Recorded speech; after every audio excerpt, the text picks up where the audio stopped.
So, ganon ang lahi ng Pilipino. Ganon si Andres Bonifacio at itinutuloy-tuloy lang natin.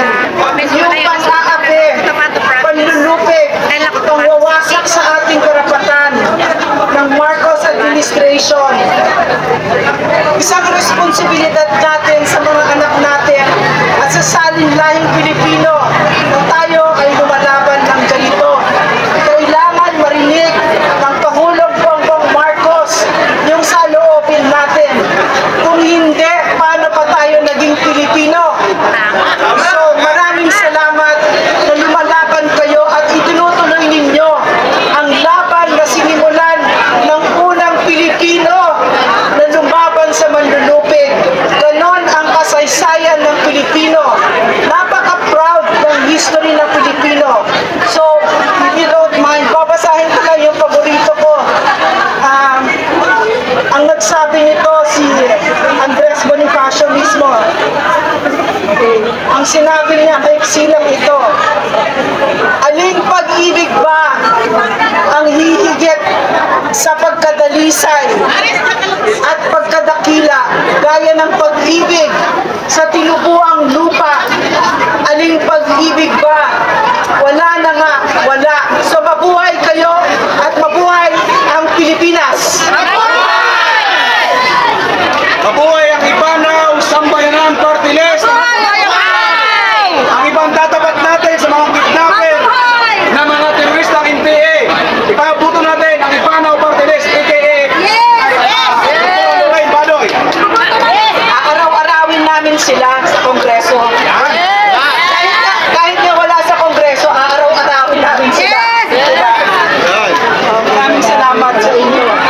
At wag na wag kayong maniniwala na wala tayong kapangyarihan. Tandaan nila, mas marami tayo. Ang ayaw na mapagpapil ng mga gobyerno at estado ay yung makita natin na di hamak na mas marami tayo. So, wag na wag kayong maniniwala yung minamaliit yung mga rally natin. So, nagpapasalamat ako sa inyo. Napaka-proud ko sa inyo. Nagpapasalamat din ating mahal na Pangulong Duterte at ang Vice President in their behalf. Also, kahit yung mga kababayan natin na hindi pwedeng sumama ngayon dito. Sinabi nila sa akin, napakarami kong sabi, maraming salamat sa inyo at kasama ninyo tayo. Dapat lang tayo nagkakaisa tayo. So, thank you. God bless Philippines! God bless Philippines! Ano po ang reaction ninyo? Ano po ang reaction ninyo na yung programang PILPAC na pinangmunuan ni Tatay Digong noon, na ito po ay halos po ay mawala na po ang kapangyarihan ng mga salot ng mga inting turista, at kasama nga po kayo dyan bilang isang undersecretary. At ngayon po, it seems like parang nakampi na po sila ng pamahalang ito. Hindi lang it seems like talagang magkakampi na sila. Kitang-kita naman natin, no? Nung hearing, napaka-prominente ng mga mukha ng mga aswang na CPP, NPA, NDF. Mga operatiba nila nandun. Si Franz Castro ng Alliance of Communist Teachers, si Arlene Brosas ng Gabriela, si Raul Manuel ng Kabataan, kahit yung mga operatiba nilang iba katulad ni Cristina Conti ng NUPL, siya ang legal advisor ng ICC. So nakita natin napaka-prominente at kaibigan na kaibigan nila si Speaker Martin Romualdez na nagbibigay sa kanila ng napakaraming pondo. So noong panahon ni PRRD na pagdapat natin ng CPP, NPA, NDF, maraming salamat sa inyo. Hindi yun kaya ng task force mag-isa. So ngayon, nakaka-recover sila at nakakabigay sila ng ayuda. Nagbo-vote buying din sila dahil sa bilyones na binigay ni Martin Romualdez at ni Bongbong Marcos. Yan ang malaking kataksilan ni Bongbong Marcos. Yes! Sila pa may gana naman mag-contempt. Doktora Lorraine, na pangalagaan po natin ang kapakanan ng ating mga kabataan upang mapayapa makapag-aral at magawa po ng mga magulang nila ang kanila po na tungkulin. para po mapangalagaan laban po dito sa mga NPA Congress. Maliwanag ako kung bakit ko ito ginagawa at sana kayo ay gayon din. 62 na ako, lapit na ako mamatay. So hindi ko ito ginagawa para sa sarili ko. Ginagawa ko ito para sa mga anak ko, sa salinlaing Pilipino and future generations of Filipinos. Yung ginagawa natin ngayon dito, mag-e-echo yan. Meron siyang epekto sa mga anak natin.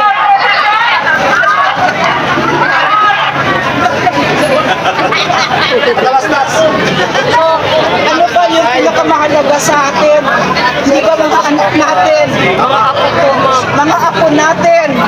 Salinlaing Pilipino. Wala pa nga akong apo, pero mahal na mahal ko na sila.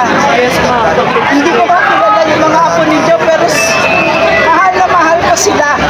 No? Na ito yung kung bakit natin ginagawa, yung ginagawa natin para sa ating mga anak at sa salinlaing Pilipino. So yun. Lalo pa yung CPP, NPA, NDF. So, Yan, muli na lang po, panawagan po ninyo sa ating mga kababayan at ang ating pong mga katutubo na biktima po ni Franz Castro.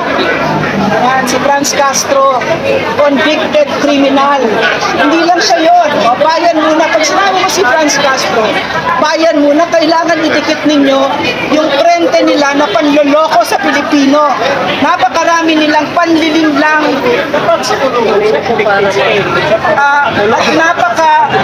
Yun yung isang masakit na nakita ko nung sumali ako sa NTF-ELCAC. Kawawa ang Pilipinas, pinagluloko tayo nitong CPP, NPA, NDF at nakikipagkunsyabahan ang mga politikong walang tunay na pagmamahal sa bayan. So talagang pinagluloko tayo kasi nandyan sila sa mga eskwela, sa media, sa mga simbahan natin, kahit sa trabaho, kahit sa BPO, nandyan sila, mga salot na yan. So nakita ko talaga na kailangan may tatayo at sasabihin ang information sa Pilipino na ang anak pawis, LFS, IBON, NUPL, NUJP, bayan muna Gabriela, lahat yan ay mga CPP, NPA, NDF na nagpapanggap na sila ay mga human rights activists, pero kaya sila nandyan ay para kunin ang mga anak natin. Hindi na natin maibilang kung ilan yung mga anak natin na namatay bilang NPA. Hanggang ngayon, ganyan ang ginagawa nila. At malungkot kasi ang Pangulo natin mismo, trinigor tayo at kinaibigan ng mga teroristang yan. Kayo po ba naniniwala na nagkakaroon ng mga kapuatan sa alyansa po ng gobyernong Marcos kapag i-imbestiga po nila dito sa Vice Natural, kitang-kita yung confidential funds ng Vice President, yung pagpuntirya niyan, ang nag-isip niya na yung CPP, NPA, NDF. Bakit? Kasi ang confidential funds na yan, kanina ba ginagamit? Eh di sa kanila, kaya nga napabagsak yung mga yan dahil CPP, NPA, NDF, ginamit ng ELCAC, ng security forces, ang intel at confidential funds nila sa CPP, NPA, NDF. So pinupuntirya nila yan. Dalawang rason. Mapapabagsak nila ang isang vice president na ang track record ay kalaban ng CPP, NPA, NDF. Nung siya ay naging mayor ng Davao City, naging insurgency free ang Davao City. At maliwanag siya, nakikita natin ngayon na, what's that?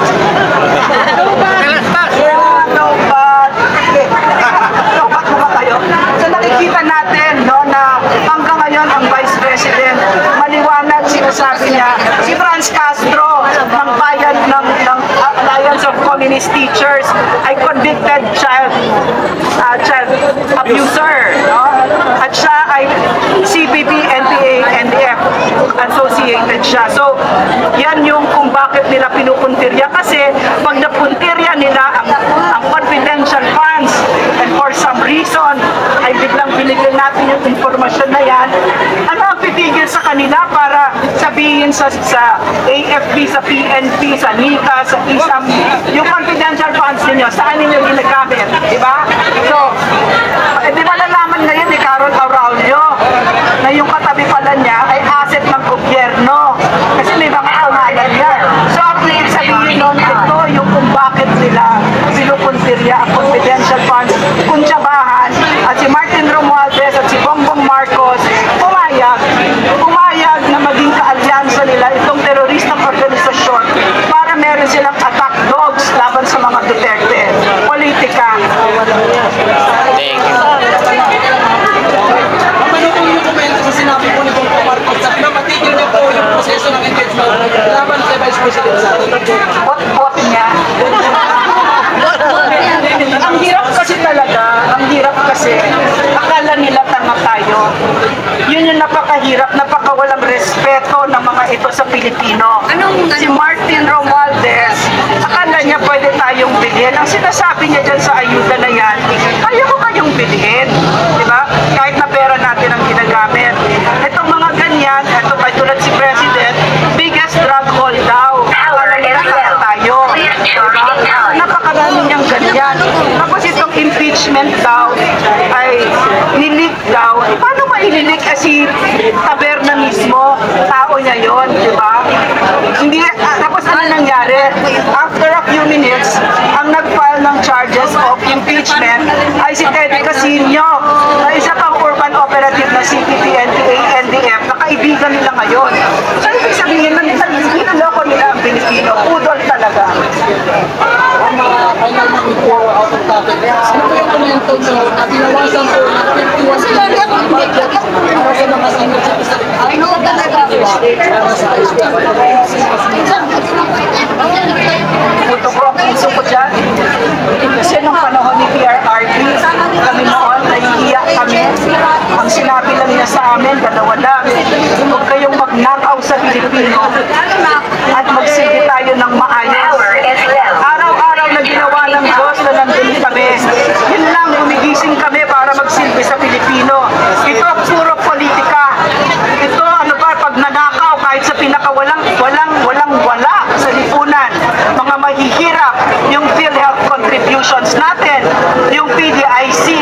Ano ba yung PDIC? Philippine Deposit Insurance Corporation.